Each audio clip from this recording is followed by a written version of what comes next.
చాలా సార్లు మనం ఫీల్ అవుతాం, నాతో ఎవరు లేరు, నాకెవరు లేరని. నేను ఆయన నీతో ఉన్నాడు, ఎనీ టైం నీతోనే ఉన్నాడు.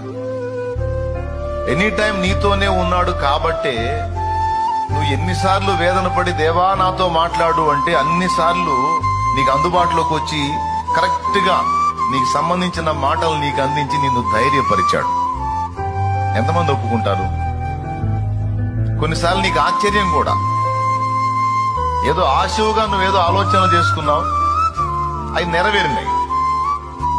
నువ్వేదో చేసుకున్న ఆలోచనలు ఎలా నెరవేరినాయి అంటే నీ ఆలోచనలన్నిటినీ గమనించే వాడెవరో ఎనీ టైం నిన్ను అబ్జర్వ్ చేస్తున్నాడు. నెరవేర్చదగ్గవన్నీ నెరవేరుస్తున్నాడు, నెరవేర్చకూడని వాటిని అట్లా ఆపుతున్నాడు. ఆఖరికి తినే ఆహార పదార్థంతో సహా ఫలానా పదార్థం నేను తినాలని నీకు కోరిక కలిగితే అదే రోజు సాయంత్రానికి అది నీకు వచ్చేటట్టు చేస్తున్నాడు. తినే తిండి దగ్గర నుంచి సమస్త విషయాల్లో